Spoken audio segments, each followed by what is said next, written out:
قربانی کا سسٹم صرف اسی امت میں نہیں، امت محمدیہ ہی میں نہیں، بلکہ ہمارے آخری نبی سے پہلے جتنے بھی نبی اور جتنے بھی رسول آئے، تمام نبیوں اور تمام رسولوں کی امت میں قربانی کسی نہ کسی شکل میں جاری تھا۔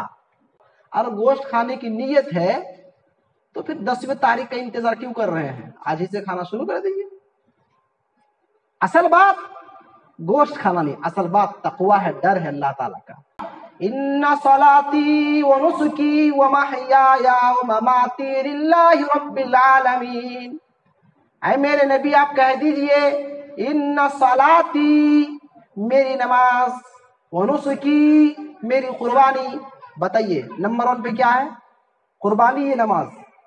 اس آیت کریمہ میں بھی پہلے نمبر پہ نماز کا ذکر ہے کہ میری نماز، میری قربانی، میرا جینا، میرا مرنا سب اللہ تعالیٰ کے لیے ہے۔ کوئی بھی قربانی کرے، پیسے ہیں تو قربانی خرید لیا اور ذبح کر دیا، تو خرید لینا اور ذبح کر دینا یہ قربانی ہونے کی دلیل نہیں ہے۔ یا ایھا الذین آمنوا اتقوا اللہ وقولوا قولا سدیدا يصلح لكم أعمالكم يغفر لكم ذنوبكم ومن يطع الله ورسوله فقد فاز فوزا عظيما أما بعد فإن خير الحديث كتاب الله وخير الهدي هدي محمد صلى الله عليه وسلم وشر الأمور محدثاتها وكل محدثة بدعة وَكُلَّ بِدْعَةٍ ضَلَالَةٍ وَكُلَّ ضَلَالَةٍ فِي النَّارِ۔ أعوذ باللہ من الشیطان الرجیم، بسم اللہ الرحمن الرحیم۔ وَلِكُلِّ أُمَّةٍ جَعَلْنَا مَنسَكًا لِيَذْكُرُوا اسْمَ اللَّهِ عَلَى مَا رَزَقَهُم مِّن بَهِيمَةِ الْأَنْعَامِ۔ بزرگوں، دوستوں، نوجوان ساتھیوں، چھوٹے پیارے بچوں، پردہ نشین خواتین اسلام، میں نے آپ کے سامنے سورۃ الحج کی آیت نمبر 34 تلاوت کی ہے۔ اس مناسبت سے آج ہمارا عنوان ہے قربانی اور اس کے متعلق احکام و مسائل۔ نوجوان ساتھیوں، کبھی آپ نے غور کیا کہ قربانی کا معنی، مفہوم کیا ہے؟ ہم لوگ ہر سال قربانی کرتے ہیں اور اس سال بھی انشاءاللہ کرنے والے ہیں، لیکن آپ نے سوچا یا کبھی آپ نے یہ جاننے کی کوشش کی کہ قربانی کا معنی کیا ہوتا ہے؟ آئیے جانتے ہیں قربانی کا معنی اور مفہوم۔ قربانی کا معنی ہوتا ہے ہر وہ چیز جس کے ذریعے سے اللہ تبارک و تعالیٰ کی قربت اور نزدیکی حاصل کی جائے، وہ قربانی ہے۔ جس کے ذریعے سے آپ اللہ تبارک و تعالیٰ کی قربت حاصل کر سکتے ہیں، وہ قربانی ہے۔ قربانی یہ کتنی بڑی عبادت ہے، یہ بھی جان لیتے ہیں۔ یاد رہے قربانی یہ اللہ تبارک و تعالیٰ کی عظیم عبادات میں سے ہے۔ اس کی دلیل سورۃ الکوثر، فَصَلِّ لِرَبِّكَ وَانْحَرْ۔ اے میرے نبی آپ اپنے رب کے لیے نماز پڑھیے، وانحر اور قربانی کیجیے۔ تو اس آیت کریمہ سے اندازہ لگایا جا سکتا ہے کہ قربانی کی کیا فضیلت ہے کہ اللہ تعالیٰ نے نماز کے بعد قربانی کا ذکر فرمایا۔ اچھا، ایک سوال کہ قربانی کا سلسلہ کب سے جاری ہوا؟ یہ سلسلہ کہاں سے چلا آ رہا ہے؟ تو اس کا جواب اللہ تبارک و تعالیٰ نے سورۃ الحج آیت نمبر 34 میں نے فرمایا، وَلِكُلِّ أُمَّةٍ جَعَلْنَا مَنْسَكًا، کہ میں نے ہر امت کے لیے قربانی کو جاری رکھا ہے۔ اس سے کیا معلوم ہوا؟ تو قربانی کا سسٹم صرف اسی امت میں نہیں، امت محمدیہ ہی میں نہیں، بلکہ ہمارے آخری نبی سے پہلے جتنے بھی نبی اور جتنے بھی رسول آئے، تمام نبیوں اور تمام رسولوں کی امت میں قربانی کسی نہ کسی شکل میں جاری تھا۔ اب ایک سوال کہ سب سے پہلے قربانی کس نے پیش کی؟ اس کا جواب اللہ تبارک و تعالی نے سورۃ المائدہ آیت نمبر 27 میں بیان فرمایا، وَاتْلُ عَلَيْهِمْ نَبَأَ ابْنَيْ آدَمَ بِالْحَقِّ إِذْ قَرَّبَا قُرْبَانًا فَتُقُبِّلَ مِنْ أَحَدِهِمَا وَلَمْ يُتَقَبَّلْ مِنَ الْآخَرِ۔ اے میرے نبی، آپ آدم علیہ السلام کے دو بیٹوں کی کہانی حق کے ساتھ بیان کر دیجئے، لوگوں کو بتا دیجئے کیا ہے۔ اذ قربا قربانا، دونوں بھائیوں نے مل کر کے اللہ تعالی کے دربار میں قربانی پیش کی۔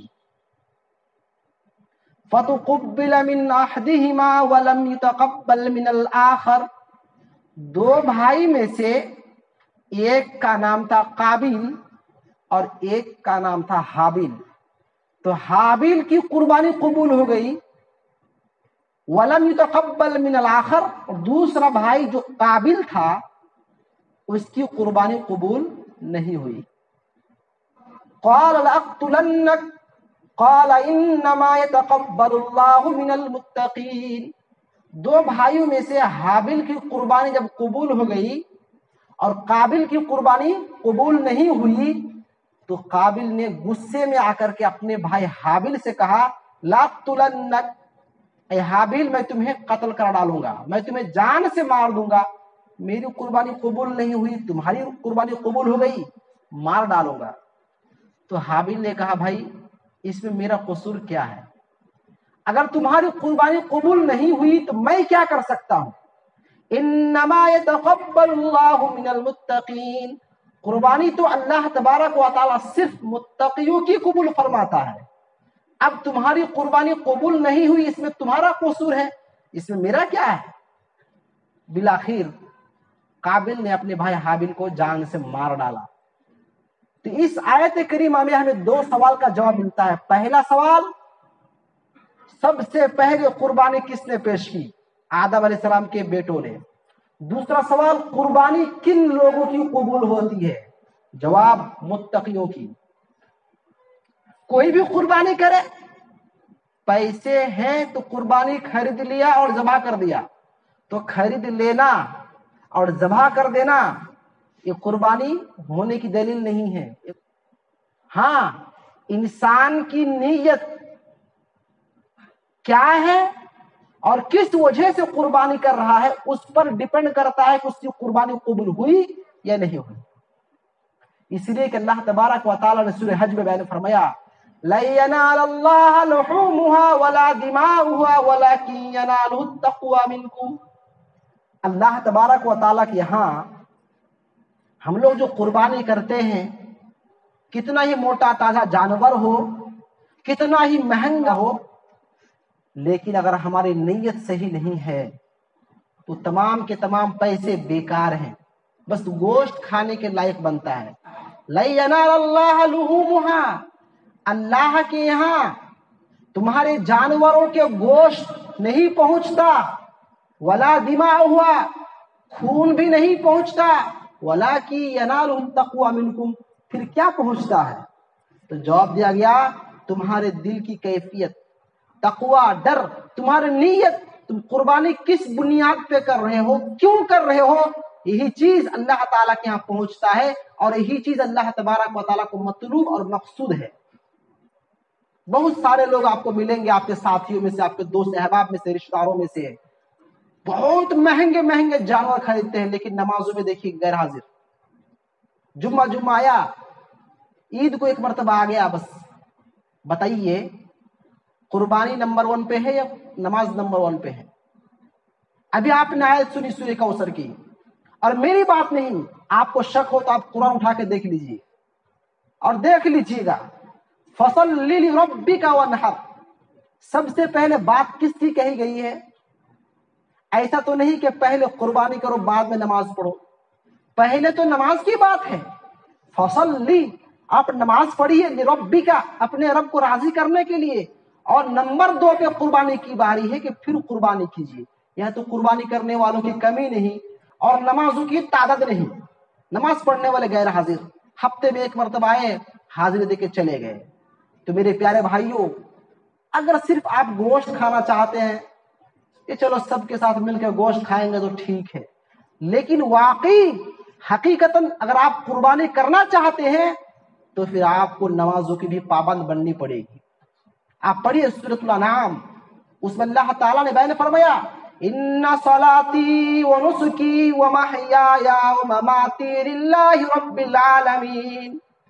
اے میرے نبی آپ کہہ دیجئے ان صلاتی، میری نماز، ونسکی، میری قربانی.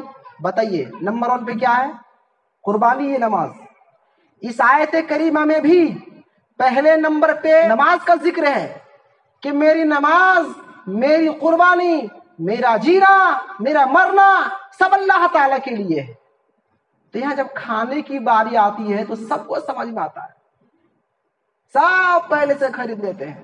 اور جہاں عبادت کی باری آتی ہے، تھوڑی سی کوشش اور محنت کی باری آتی ہے تو پھر یہاں چور بن جاتے ہیں. معاف کیجیے گا، سچائی ہے. تو میرے پیارے بھائیوں، صرف گوشت کھانا مقصود نہیں.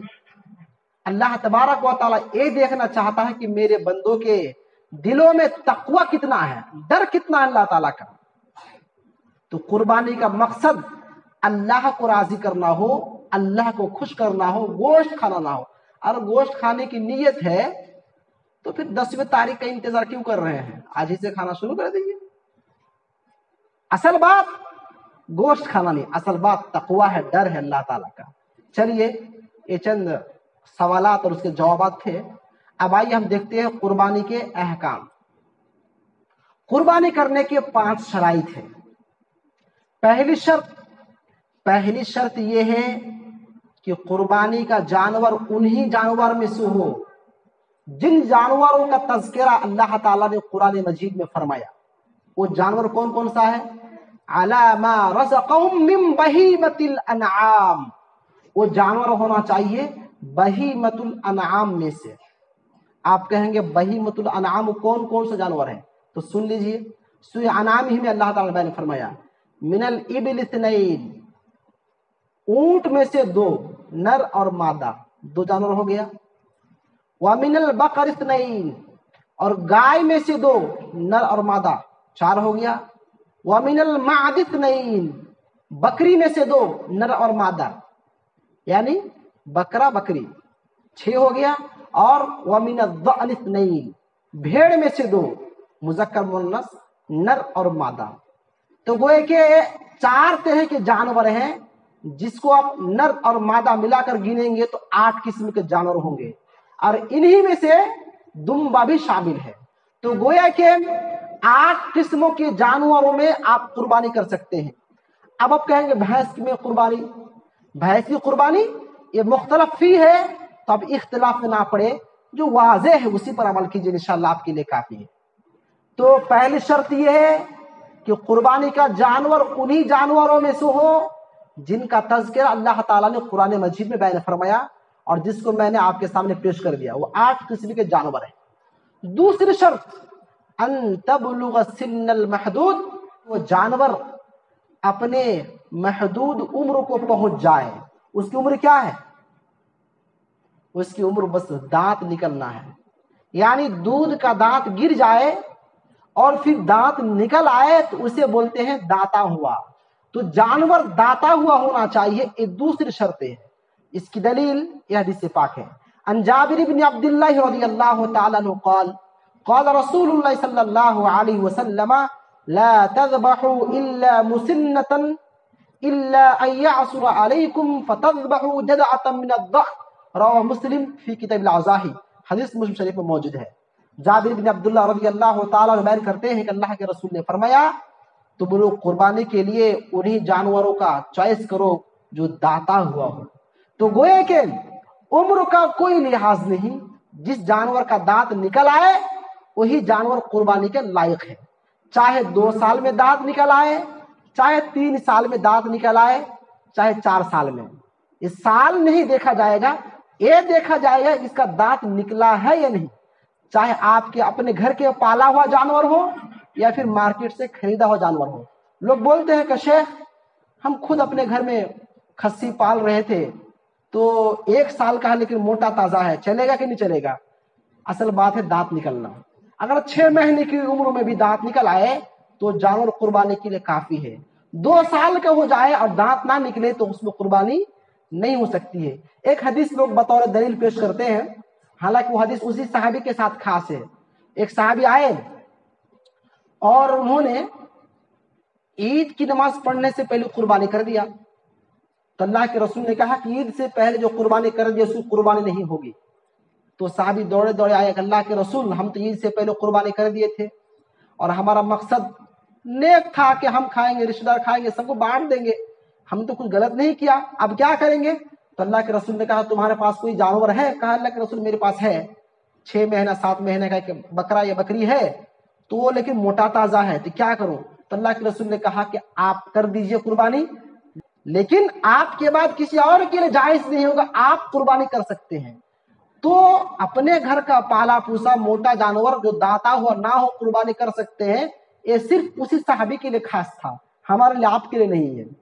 تو مطلب یہ ہوا کہ قربانی کی دوسری شرط یہ ہے کہ جانور داتا ہوا ہونا چاہیے، چاہے جس سال میں دانت نکل آئے تبھی اس کی عمر ہے قربانی کرنے کی، وہی جانور قربانی کے لائق ہے۔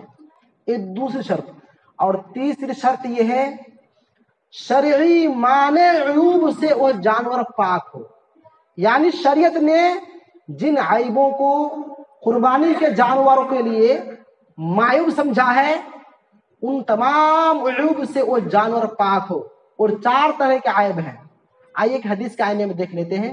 عن البراء بن عازب رضی اللہ تعالی عنہ قال قال رسول اللہ صلی اللہ علیہ وسلم 4 لا يجزين في الأضحية العوراء بين عورها والمريجة البين مرضها والعجفاء التي لا تنقي والعرجاء البين ضلعها۔